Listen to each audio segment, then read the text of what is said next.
Well, guys, today you will know much more things about branding, much more things about, you will learn a lot about content, basically my two favorite topics. We have an amazing guest today.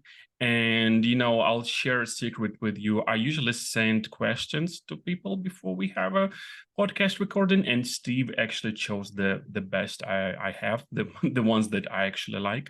So we have Steve Bouboulis. He's a founder of The Branding Agency. Is it The Branding Agency, Steve? Just won the naming game, right? You have the branding agency, a branding agency that's called The Branding Agency. Yeah, our URL is mybrandingagency.com, but yeah, the name of the company is the branding agency. And it's Incredible. interesting that you say the branding agency because I don't know if you're familiar. I went to Ohio State University, Yeah. and I don't know if they get a lot of backlash because they make it very specific. They want to be called the Ohio State University. So I guess I Well, should yeah. tweak that and make it the branding agency. That's Well, that's it makes a lot actually of good. sense. That's That makes a actually lot of something sense. I should It's like, consider. if people have a conversation, what kind of branding agency you use, you'd say the branding agency, of course. Yeah, All no, the other ones, they are just copycats. I have the branding agency working with us. So we Steve is just director figured of, something out here. yeah, Steve is director of marketing, SEO strategies, and founder of the branding agency. Hi, Steve. Thank you for being with us today. Yeah, glad that you invited me, and glad to be on the podcast with you, Anton. I really appreciate your time and reaching out. So, yeah, so let's get to the questions. Those ones that we both prefer, actually, because these are my two Sure, yeah. favorite topics, probably. So, first question is traditional. If you've seen this podcast a couple of times, you know we're going to ask about this because people have different backgrounds, different experiences. And the first question, which probably uncovers the person behind the mic, is usually it's usually like, how do you think branding agencies have evolved? It's a question about evolution with the rise of digital platforms and social media. You have a lot of experience. You've seen a lot of things come and go. You've seen a lot of changes in the industry, a lot of crises. Right now, we have a crisis every year. So what's the biggest changes over like your path and experience? What can you highlight about this? Sure. So I just think that there's more pieces to the puzzle, as I mentioned. In the past, it was just Google. Google was king. And then along came social media and Facebook. YouTube's been around for quite a while, but I just think that more and more all of these different platforms are playing more of a role in day-to-day business. Everyone's look, podcasting is just exploding. That's the reason why we're on this call. Podcasting is valuable. Um, business owners find it as a valuable tool. But video, YouTube, social media. Um, but in my world, I feel still Google is still up there, if not, number one on the list, search engine optimization. Yeah, basically, we have a new thing like every year.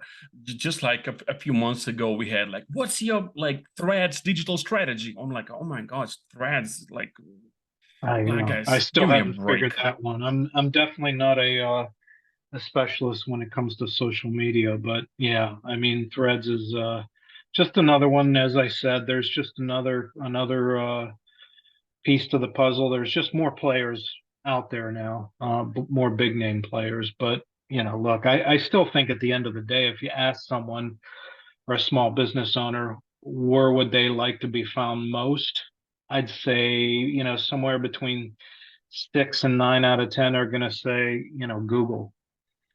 Sure, Um, but I mean, it's a tough game. It's really not easy to win there, and this is why people just lean to the new stuff, and then this new stuff loses all of its audience. Like Threads, just what happened to Threads? Everybody who just had a strategy about Threads, probably, well, I don't know, not too happy.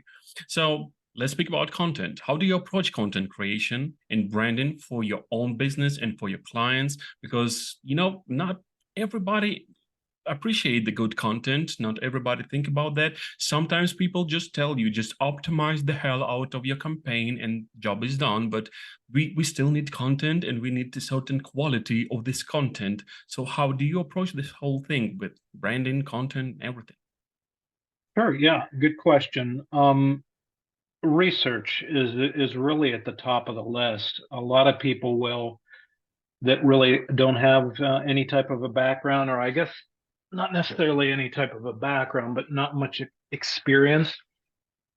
They'll think out of they'll wake up in the morning, they're in the shower, they think of a great idea, and they say, "Hey, I want to talk about this," without doing any research.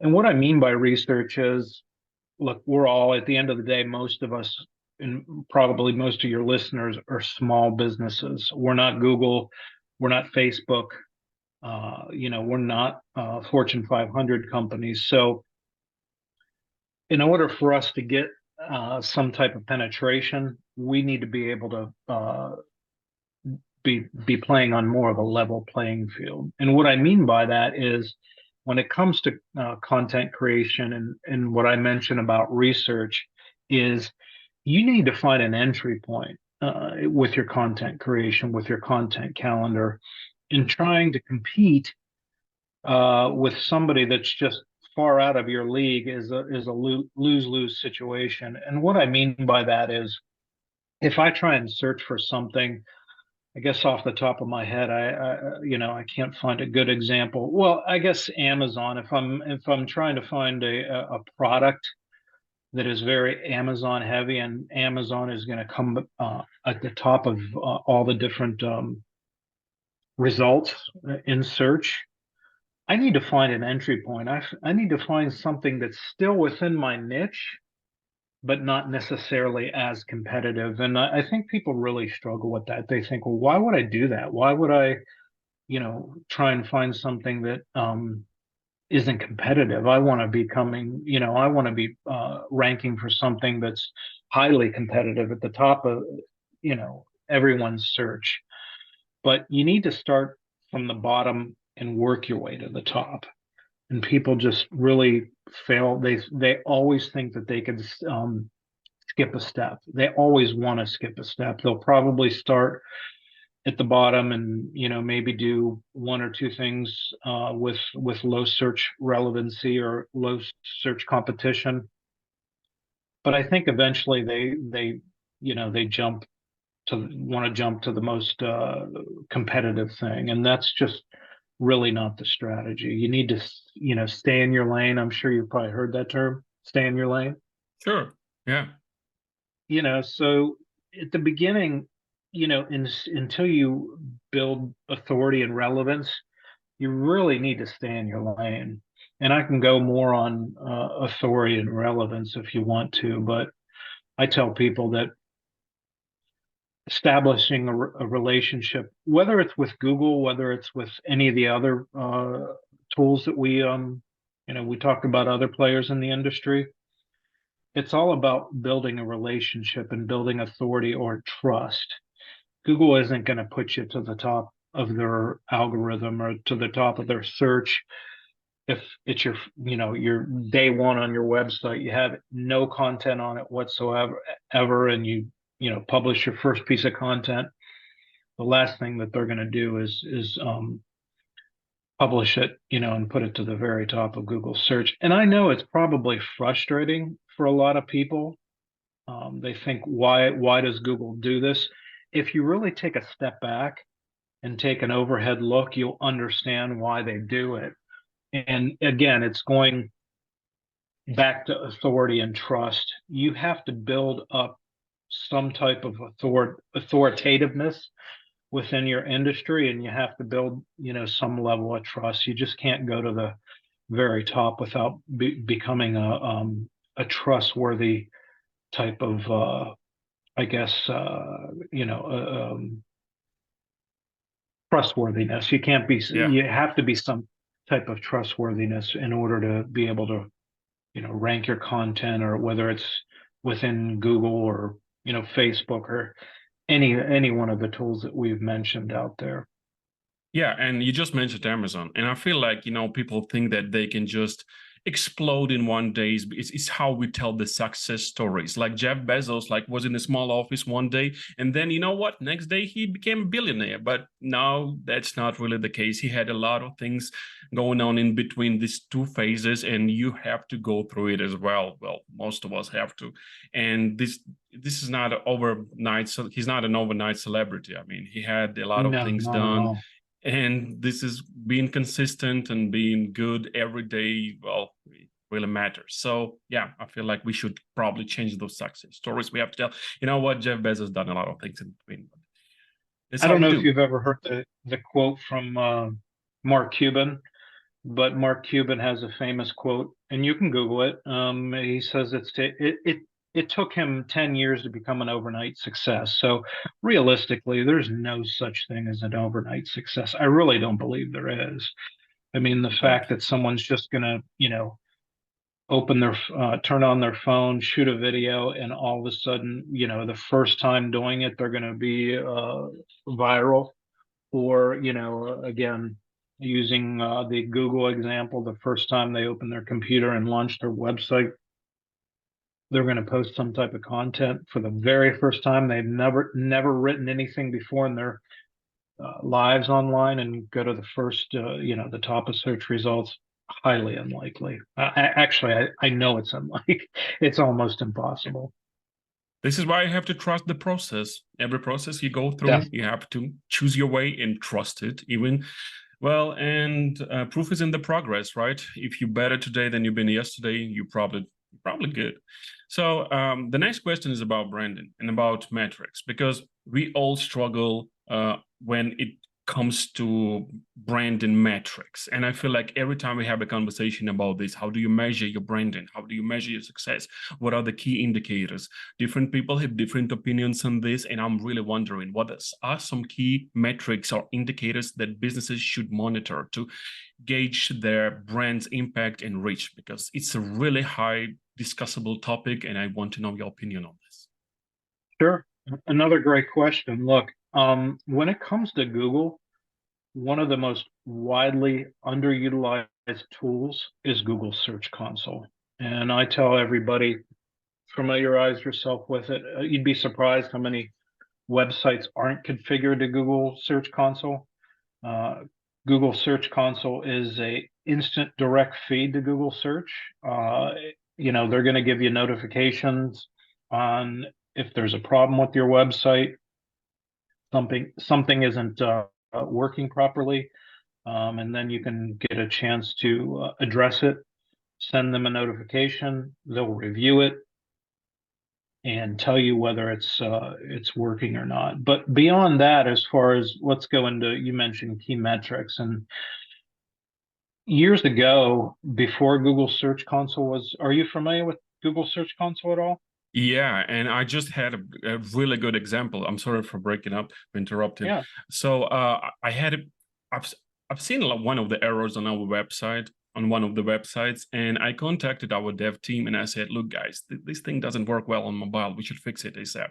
And they said, "Yeah, we'll do that. We have a lot of things going on right now." And then I got a message from Google Console about the same error, the same bug that I just seen, and I just like show them and say, "You see, even Google knows about it. You have to fix yeah, it now ASAP." So it's a really good point about Google Console and how helpful it is. extremely helpful. If we're talking content creation and specifically Google search, it's the most important thing that someone has to, starting out, make sure number one, it's configured. Back in the day, it was called, they've played with their names here and there. Back in the day, it was called Google Webmaster. Now they changed it to Search Console. Search Console, the term has been around for probably 5 or more years. But, going back to what are some of the key metrics, uh, Google Search Console is realistically the secret sauce. And a lot, I remember early on in the Google search days, it was really difficult to find out. what are the winning keywords, what keywords am I ranking for. I'd have to go and pay for some other, whether it's SEMrush or Ahrefs, some of these other tools to find out what are the keywords that I'm ranking for. But primarily, those other tools are still important. Ahrefs, SEM, they could do they can do some things that Google Search Console can't, particularly when it comes to your competitors. But when it comes to your metrics, Google Search Console is going to tell you what you're ranking for. You can go into Google Search Console and do a deep dive, find out, exactly how many impressions that keyword has seen, how many clicks it's seen. I really can't stress how important Google Search Console is, especially when it comes to key metrics or key indicators. Total on Month by point. month. Total on point. Yeah. I just know a couple of SEM companies, SEM developers who just like they're struggling right now because of how good Google Search is. And back in the days, I remember we were using those tools for basically everything. And right now, it's just the competitors analysis. Like everything else, we can do it with Google Search Console, pretty effective. I mean, maybe some people they work with more websites, SEO professionals, they need more of that. But as a company, we're good with that. Google Search Console does a lot of job about our properties, but yeah, when it comes to the analysis of our competitors, that's where we use SEM tools. Yeah, when I first work with the client, if they don't, I'm not going to say most or all, but a good portion of small businesses that don't have much of a digital presence they've never heard the term Search Console. Google Analytics has been a term that's been around for years. Probably 9 out of 10 business owners, or maybe 9.5 out of 10 business owners, have heard of Google Analytics, even if they know just about nothing about the internet or Google search. But a lot of times when I mention Google Search Console, they've never heard it before, which is a little bit surprising. But when I start to give them an understanding of what Google Search Console does, and again, back to your question as far as the key metrics, what's in there, what they can find in there, it's the secret sauce. I mean, it's going to tell you, what keywords you're ranking for, how many impressions your keyword is getting. Going back to content creation, all the content that you create, all your research should have some type of involvement with Google Search Console. So, it's widely underutilized still. It's probably going to continue to be widely underutilized, but it's the most important component to, if we're talking content creation and if we're talking ranking, ranking in search engines, Google Search Console is up there. I can't stress the importance of it. It's super important. Definitely. Sometimes it's surprising that sometimes you think that it's an industry standard. Like, for example, I thought it's an industry standard. Now you tell me a lot of people don't use that.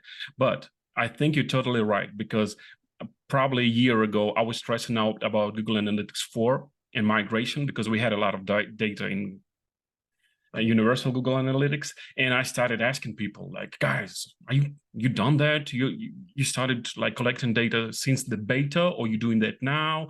What's going on? They're like, oh, we don't use that actually. I don't know.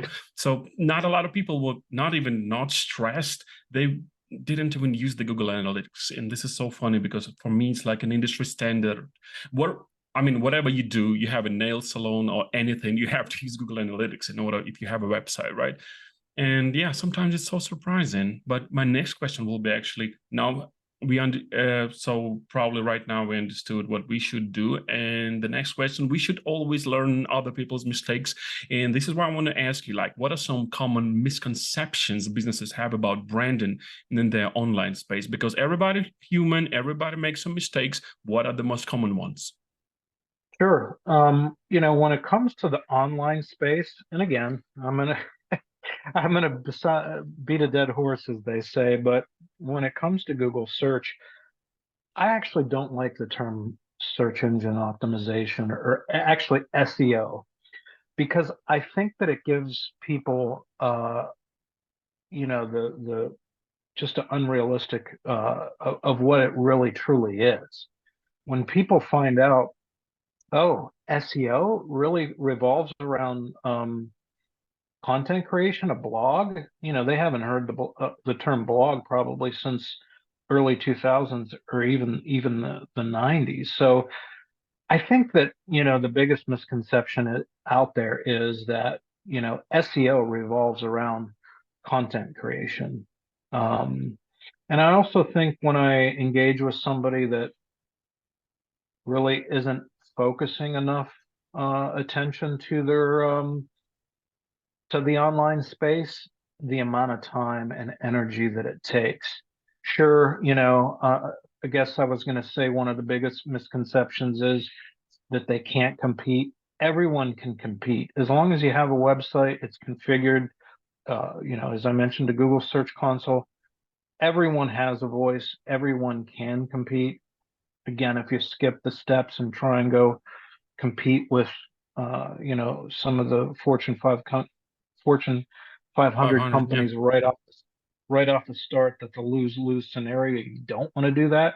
You want to start, from the bottom and work your way to the top. But going back to the biggest misconception is I tell everybody when I engage with them, at a minimum, even if you're a small local business, website optimization and SEO is a full-time employee, a full-time project. It's a 40-hour a week job. So if you don't have somebody internally that can handle it and you're outsourcing, a lot of these companies think that they can get away with 10 hours a month, which I laugh at that, or even 10 hours a week. Sure, it definitely depends on the competition and where you're located. If you're a local business and you're in an area of the country that doesn't have or has less competition than a major metropolitan area, your numbers are definitely going to be a little bit more skewed. I don't know how where you're located and if you know some of the more rural areas, but if you're in the middle of Nebraska, a low-lying area, or the middle of, I'm trying to, Wyoming, some of these less populated areas, competition isn't going to be as fierce, if you're a local business. But if you're competing on the national or global level, again, at a minimum, it's a 40-hour a week full-time project, at a minimum one full-time employee. If we're talking on a national level, meaning here nationally in the United States, or on a global level, you have multiple people that are full-time employees that are working on optimization, for your website. Exactly. So, And I think a lot of professionals right now, marketing professionals who listen to you right now, well, they probably listen and cry because, you have to run social campaigns, you have to optimize SEO, and you have to do all of that. You have to be a content creator. Every job application I see right now, you have to do everything. And now, guys, SEO optimization is a full-time job. Campaign management is a full-time job. Content creator is a full-time job. Well, you can do it all, but it's not going to be good. That's the point. And a lot of people can relate to what you're saying right now, because right now, if someone looking for a job, you have to do everything. You have to do everything, and I don't know how, but still, it's a requirement for a lot of companies. scalability is key. Sure, at the beginning, whether you're a one-man show, one-man operation, or you're a local business with limited access, limited resources, scalability is key. If there is one thing that I have to get across, I mentioned Google Search Console, absolutely super important. The amount of time, it's a 40-hour a week full-time employee. If you have a website, if you're a viable business that's trying to compete locally, globally, or nationally.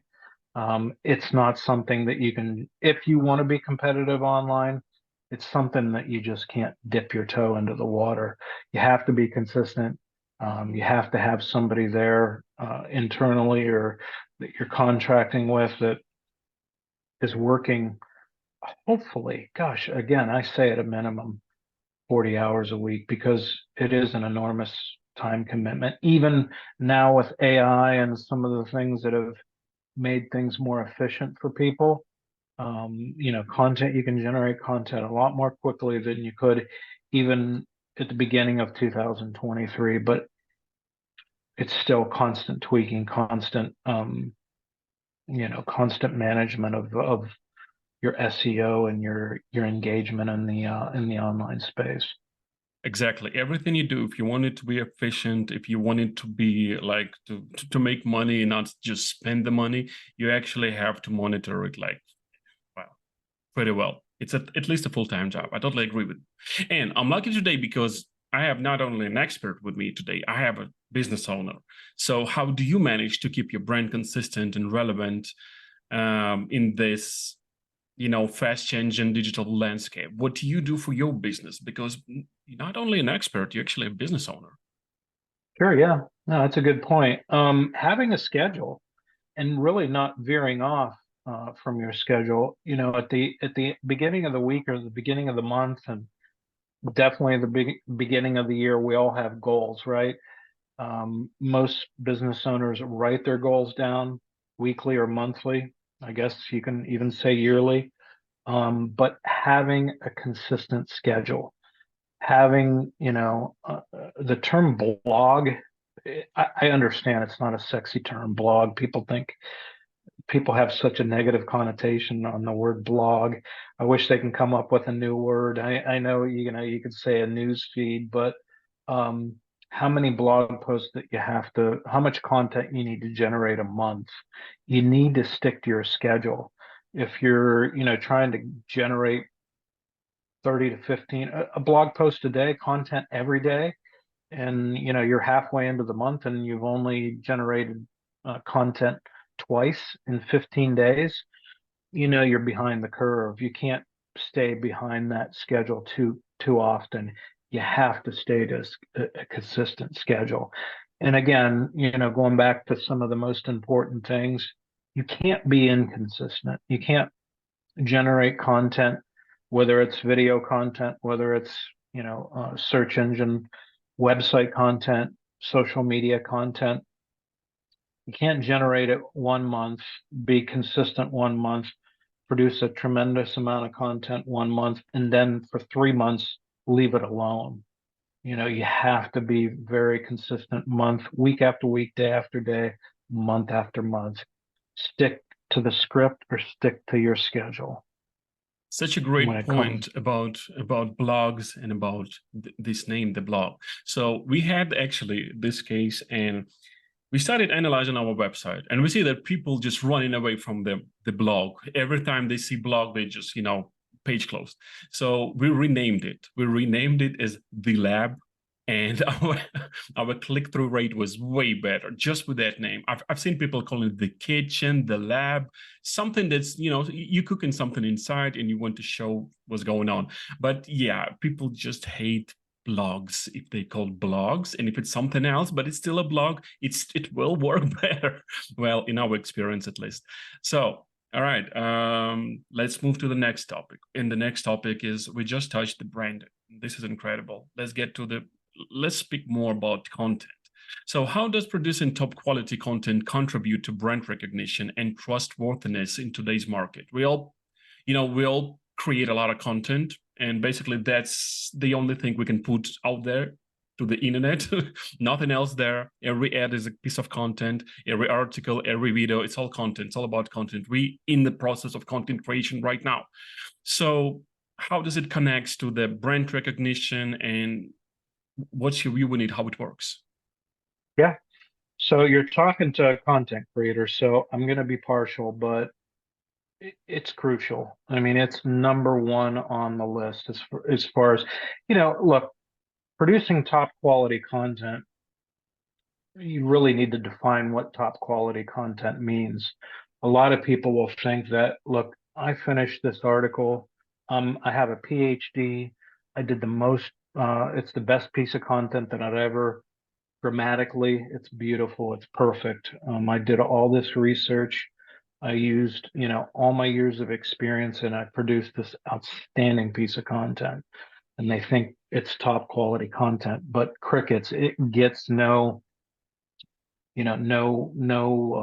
traction on the search engines. You have to know how to write, again, going back to what is top quality content. You need to know how to write something that's Google friendly, search engine friendly. So, going back to that, I think it's the number one priority. You need to put yourself in the other person's shoes. So, let's bring up a random service or random product. You're early in your research process, but when you do your research, you've done multiple queries, search queries on Google, and the same company consistently keeps coming up in the top five, results on Google. So you can answer that question. It's something that I don't have to answer for you. If I'm doing research about a particular product or service and I keep Googling, different queries and the same company comes up, um, that's really powerful. That's, brand recognition. There is your brand recognition. If I'm doing multiple queries day after day, week after week, and the same brand is constantly coming up, not necessarily number one, but at least top five or page one consistently. Everyone's not going to win, page one on every search, but that's a tremendous amount of brand recognition for you if you're, doing your research in the same brand. It's a brand that you've never heard of. It's not one of the big names out there. It's not a big fortune. They're not publicly traded. They're not a Fortune 500 company, but they are consistently coming up in your search results. That's outstanding.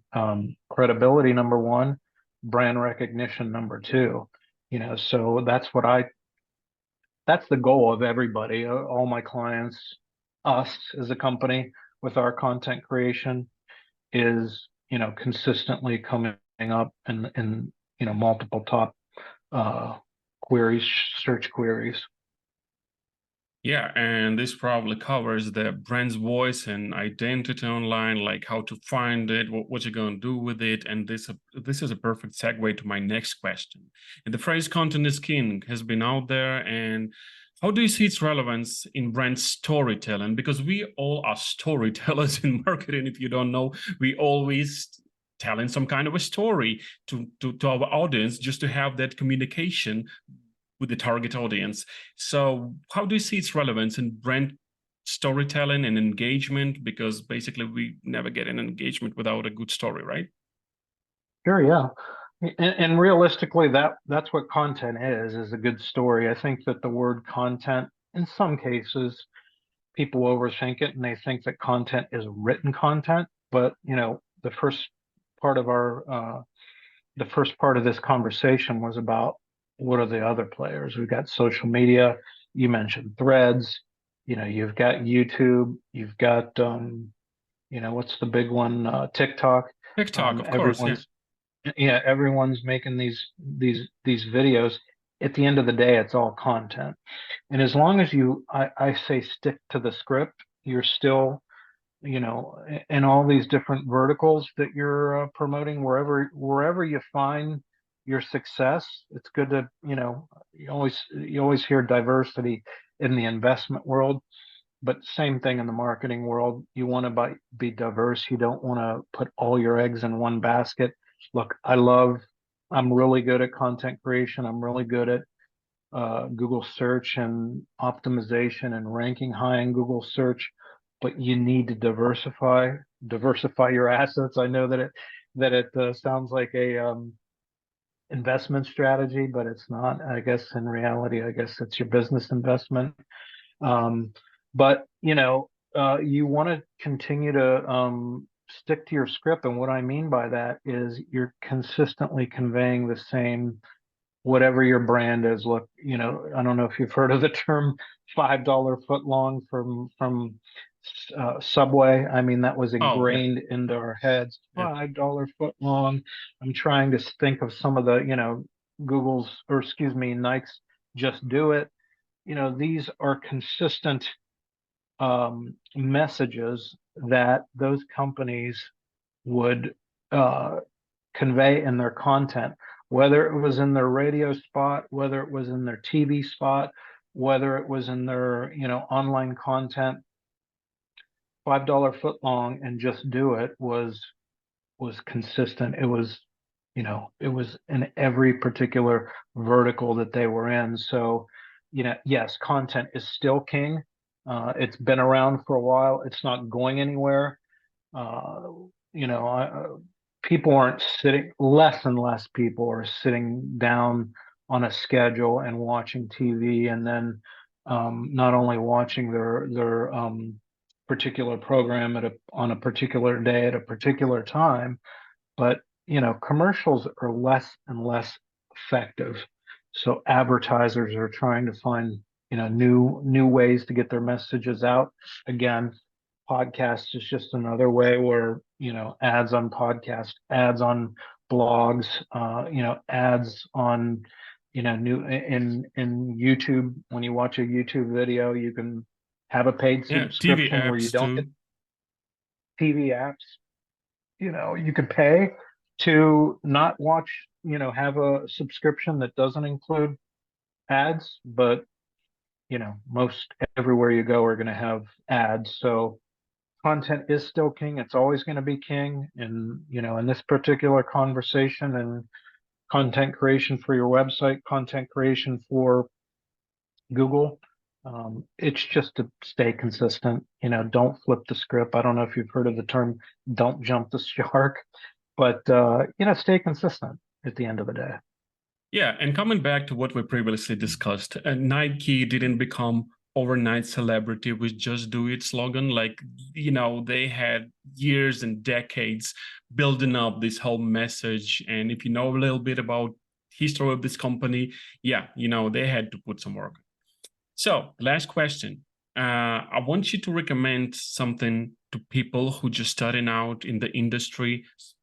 Just give them some sneak peek or advice on what they should know about the industry. Where should they start? Some way in. And I want you to tell us about how can you actually help businesses to develop, and well, just for businesses who's looking to get better in branding, in whatever way you can help them. Sure. The number one advice I can give to anybody, going back to the Nike slogan, is just do it. You're going to have to start somewhere. Look, I'm not great on YouTube. It's something that everyone hates to do videos. You shouldn't If you're say not that. I'm well, amazing on most YouTube, people, guys. You haven't seen most that, but people, I'm good. yeah. Well, most people, look, I'd say 9.5 out of 10 people are intimidated by creating their own videos. Wouldn't you say the same? Yeah, I hate even watching them. Yeah, it's true. It's very intimidating to get in front of it's easier to have a conversation like we're having a conversation, but to 100%. get it, Yeah. yeah, but to get in front of a camera and trying to have a conversation with yourself is much more difficult. But I don't want to get off too far off the beaten path. Um, my advice is to get started, whether it's generating content on your website, generating content on any of the social media platforms. You need to start creating a schedule, stick to the schedule, and always, I can't recommend this enough. Always go back and see how effective, your content is working. If your content isn't meeting your standards or meeting what you're trying to target, you need to tweak it. The good thing about social media is typically much quicker. Uh, Twitter is instant news. It's one of the only verticals out there that is designed to get to the very top at the very beginning, as soon as you put it out. The bad news is the longer it's out, the more buried it gets. At the back of the line is Google. You know, it takes a while for your content to get noticed and to get ranked. That's probably you know, one of the most challenging things that people have about it. Again, it's going back to the vetting process. But my advice is just start. You got to start somewhere. Every success story has started from somewhere. They've started from the bottom. I don't care who it is. They've started from the bottom and they've worked their way out up. If you think of your favorite, you know, celebrity, your favorite movie star, you know, I guess your favorite content creator, if you ask them to show you their first piece of content or their first video or their first, you know, movie script, it's probably going to be much different than where they are now that they're successful. You know, look, everyone, when you put your first piece of content, I hate to tell people this, when you put your first piece of content out there, even if it's a video, not everyone's going to see it the very first time. It's just one of multiple pieces of marketing material that you're going to have in your inventory. You know, don't judge yourself so much on the first piece Don't of give up. content, or just, yeah, don't give up. I mean, look, it's a work in progress. You know, you need to formulate your craft. You need to continually, you know, become better at your craft. And the only way to do that is to start somewhere. One of the things that I forgot to talk about, that going back to content creation, that, you know, was on my list here, is one of the beautiful things about content creation is it's passive. And I don't know if people really understand what I mean by that, because a lot of people hear about passive income. But content creation is very passive too. If you get a you create content, sure, you may go back and tweak it, and it's good to tweak it if it's not performing very well. But if it is performing well, it's out there in the, you know, digital environment, whether it's, you know, again, Google. If it's, I have pieces of content ranking #1 on Google and Google featured snippets that have been up there for a year, over a year. So you've got, it's passive. You completed that piece of content, you did your research, you wrote it. Now it's at the top of Google, constantly getting, you know, views day after day, hour after hour, you know, while you're sleeping. It's passive. It's done. Content is a passive thing, and that's probably one of the, you know, biggest success stories that I could share with people is, you know, once you've achieved success, it's, you know, it is that snowball effect. It's constantly going to grow. Getting back to, I guess, the selfless promotion, where you can find out about me and my company is mybrandingagency.com. I'm here to walk you through your journey.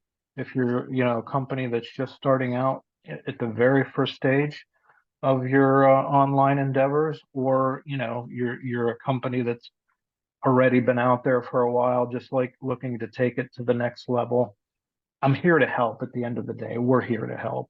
You know, we're here to be your partner. It's all about being a partnership. Well, I feel like it was a very supportive podcast. If you have a friend who's struggling right now and he needs a message like, be consistent, don't give up, but and just do your thing and just do it in the end, just drop them a link, because we just discussed this all. You have to be consistent. You have to believe in what you do. You have to trust the process. So, and if you're not confident enough in everything you do or in your business, just connect with Steve and he can help you out with everything.